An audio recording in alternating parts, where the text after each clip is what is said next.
امام انسان کے اس وجود میں پینیٹریٹ ہے. امام جانتے ہیں کہ اس انسان کو کمال پہ کیسے لے کے جانا ہے. امام کا جملہ ہے تو کوئی آرٹسٹ ہو تو وہ امام کے جملوں کی نقاشی بنائے, تو آپ کا پتہ چلے کہ امام اپنے جملوں سے کیا چیز ترسیم کرنا چاہ رہے ہیں. وہ ظاہر آرٹسٹ ہوتے ہیں چیزوں کو, بعض اوقات ایک تصویر جو ہے وہ لاکھوں کی بات کہہ جاتی ہے, ایک مصرع بعض اوقات 2 گھنٹے کی گفتگو کو سمیٹ کر دیتا ہے. امام جب قیامت کی ترسیم کرتے ہیں تو ایسا لگتا ہے کہ جیسے امام روز قیامت میں موجود ہے. امام جب خطبے میں, نہج البلاغہ کے خطبے میں تخلیق کائنات کی بات کرتے ہیں تو ایسا لگتا ہے کہ امام کے سامنے کائنات بن رہی ہے. امام جب رسول کی ذات پہ بات کرتے ہیں تو ایسا لگتا ہے کہ مخزن رسالت کو امام سے بہتر کوئی بھی نہیں پہچان سکتا. امام جب عدالت اجتماع کی بات کرتے ہیں تو گویا امام انسان کی ہر ایک خصائل سے واقف ہیں کہ عدالت کو حاکم کیسے ہونا ہے. امام جب شجاعت اور بہادری کی بات کرتے ہیں تو اس وقت ایسا لگتا ہے کہ کوئی بھی چیز علی کے مقابلے میں تحمل اور برداشت نہیں کر سکتی.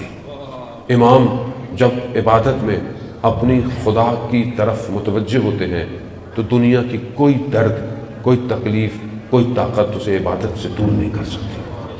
اب یہ امام ہے. اسی چیزوں کو ہم اپنی زندگی میں لائیں, لیکن جب تک نہیں لا سکتے جب تک ہم خود پڑھیں گے نہیں. جانے محترم, آپ عہد کریں اپنے آپ سے, میں عہد کروں اپنے آپ سے کہ میں اگلے سال تک یا حد اقل غدیر تک نہج البلاغہ کو کھولوں گا, کچھ نہ کچھ پڑھوں نہج البلاغہ سے, کوئی نہ کوئی پیغام ڈرائیو کروں نہج البلاغہ. اب تو موبائل پہ اپلیکیشنز ہیں آپ کے پاس, اب تو جتنی آسانی ہو گئی اتنا انسان سست ہو گیا. پہلے آپ بولتے جی کون جائے گا کتاب لائبریری, کہاں مجلس میں جاؤں, کہاں درس میں جاؤں, ٹائم نہیں ہے, یہ ہے وہ ہے. اب تو سب آپ کے گھر پہ ہیں, آپ کے موبائل پر ہے, لیکن وہاں پر ٹائم نہیں. ہم اتنے مصروف ہیں, ہمارے پاس ٹائم نہیں ہے. جانے محترم, سب سے بہترین چیز دنیا کی آئے امام کے قول سے. امام کہتے ہیں وہ نعمت جس کا تمہیں شکر گزار ہونا چاہیے وہ دین مبین اسلام ہے. یہ امام کا قول ہے, یعنی جو تمہیں اسلام ملا ہے یہ سب سے بڑی نعمت ہے. اس نعمت کی طرف متوجہ ہو جانے محترم. یہ ہے مولا کائنات کی ہستی کے ذات, انا مدینۃ العلم و علی بابوہا, علی اس کا دروازہ ہے. رسول خدا مولا کائنات فرماتے ہیں کہ میں نے رسول خدا نے مجھے 1000 باب علم کے سکھائے, یعنی 1000 چیپٹر, اور ہر چیپٹر میں 1000 چیپٹر تھے, یعنی اتنا علم. لیکن کہاں ہے یہ علم, کہاں گیا؟ خود امام کوفہ کے کنووں میں جا کر تنہا گفتگو کرتے تھے. کیوں؟ کیونکہ علی کے رازوں کو سننے والا کوئی نہیں. مولا جب کہا کہ سلونی سلونی, پوچھ لو مجھ سے, میں زمین سے زیادہ آسمان کے راستوں سے واقف ہوں. علی کی بادشاہی ہے, علی کی بادشاہی ہے, علی پہ الہی ہے, علی پہ الہی ہے. ہر بیزر احتالا دبا کے شاہ دل بولا علی مولا, علی مولا, علی مولا, علی مولا. وہ آپ یہ دیکھیں کہ یہی مولا کائنات کہ یہ کہ انسان اپنے آپ کو امام کے ساتھ متصل کرے. حدیث آپ کی خدمت پیش کروں گا, رسول خدا حضرت محمد مصطفیٰ صلی اللہ علیہ وسلم.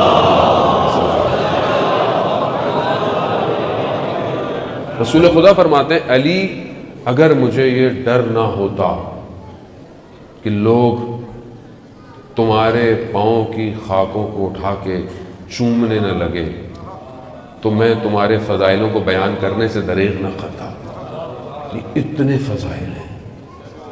قرآن کی جو آیت ہے کہ سارے سمندر سیاہی بن جائیں اور درخت قلم بن جائیں, کلمت اللہ کے فضائل نہیں بیان ہو سکتے.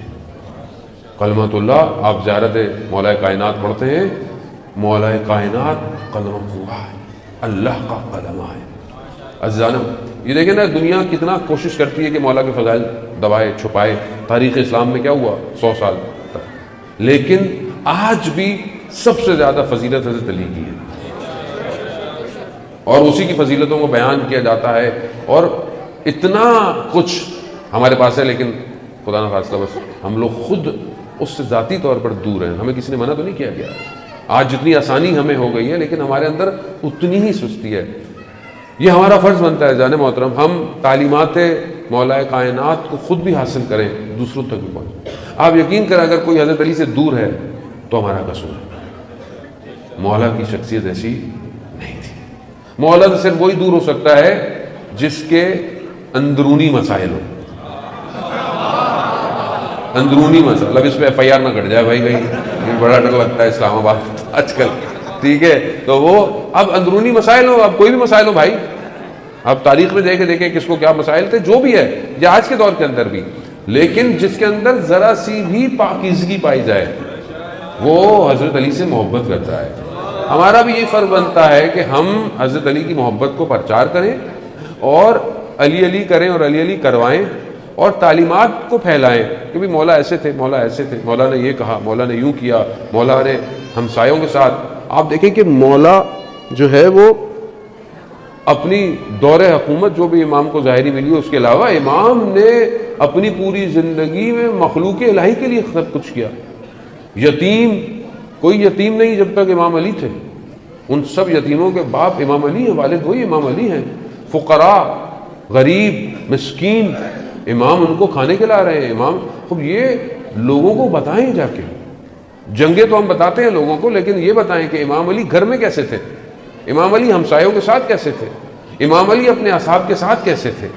خب یہ بہت ضروری ہے کہ جب آپ، اور اس میں ماشاءاللہ ہمارے پاس کتابیں، مستند کتابیں موجود ہیں، ان کتابوں کو خود پڑھیں اور ان فضائل کو لوگوں تک پہنچائیں. عزیزان محترم، امام علی کمبر کہتا ہے کہ میں، یہ مقداد سے غالباً، کہ میں بیٹھا ہوا امام کے گھر میں فاقہ ہے، یعنی کھانے کو نہیں ہے. امام نے کہیں سے ایک دینار درہم لیا، جا رہے ہیں، دیکھا کہ صحابی بیٹھا ہوا ہے، کہا کہ چہرے پر، کہا کیا مسئلہ ہے، کہا کچھ دن سے گھر میں چیز نہیں ہے. امام نے وہی ایک جو ہے وہ اس کو دے دیا. یعنی یہ امام سیکریفائس کر سکتا ہے، امام کے لیے مشکل نہیں ہے. یہ جو ہم سنتے ہیں کہ گھر میں کچھ نہیں تھا یا گھر میں تھوڑا سا تھا اور ایک روٹی بنائی گئی اور افطار کی گئی اور سائل آ گیا اور دے دیا، یہ حقیقت ہے، یہ حقیقت ہے. یہ ہمیں یہ سکھاتی ہے کہ جس کے ہاتھ میں کائنات ہو وہ بندگی الہی میں مشغول ہے کہ میرا رب جس سے راضی ہے میں اس سے راضی ہوں، اور جو ہے وہ بھی میں دے رہا ہوں. تو کم از کم ہم اتنا تو کر سکتے ہیں کہ جو ہمارے پاس ایکسٹرا ہے ہم وہ دے دیں. ہمیں مولا نہیں کہا کہ تم اپنا سب کچھ دے دو، لیکن تھوڑا سا تو دو خدا کی راہ کے اندر، اور وہ محبت عزیزان محترم کر کے دکھائیں. رسول خدا حضرت محمد مصطفیٰ صلی اللہ علیہ وسلم،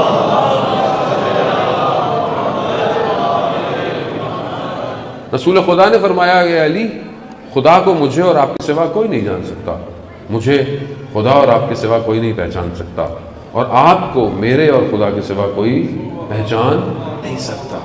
تو ہم جتنی بھی کوشش کر رہے ہیں، ہم کوشش کرتے ہیں قرب کی، قریب آنے کی. خدا کے قریب کیسے آئیں گے آپ؟ خدا کسی جگہ پہ تو نہیں ہے. خدا نے تو اپنا سب کچھ انہی کو دے دیا ہے، خدا نے تو انہی کو دے دیا ہے. تم ان کے قریب آ جاؤ، میرے قریب آ جاؤ. زیارت جامع کبیر میں پڑھتے ہیں کہ آپ باب اللہ ہیں، اللہ کا دروازہ ہے، یعنی خدا کی طرف جانے کا دروازہ ہے. خوب ان کے پاس آ جاؤ، یہ خدا کی طرف لے جائیں گے. خوب یہ اب خدا کی مرضی ہے کہ خدا ان کے ذریعے سے اپنی صفات کو لوگوں تک پہنچا رہا ہے. تو اس میں بغض نہیں ہونا چاہیے عزیزان محترم. اور حضرت علی کے ساتھ کسی کا کمپیئر نہیں کیا کریں، اصل کمپیریزن ہے ہی نہیں. ایک وہ جو کائنات کا امام ہو، اس سے آپ کیسا مقابلہ کر رہے ہیں؟ کس چیز کا مقابلہ؟ وہ اچھا چھوڑ دیں، چلیں آپ کو لگتا ہے ہمارے جملے جو ہیں شاید خطیبانہ ہیں. رسول خدا کے زبان مبارک کے جملوں سے تو کوئی کمپیئر نہیں کر سکتا. خوب پہلے ایمان لانے والا، دعوت ذو العشیرہ، وسیع. چلیں آپ اس کو بھی چینج کر لیں. لیلۃ المبین، رات کو بستر پہ کسی اور کو سلائیں اب آپ تاریخ میں، یعنی ایسا سوئے کہ دشمن یہ نہیں پہچان پایا کہ نبی ہے یا علی ہے.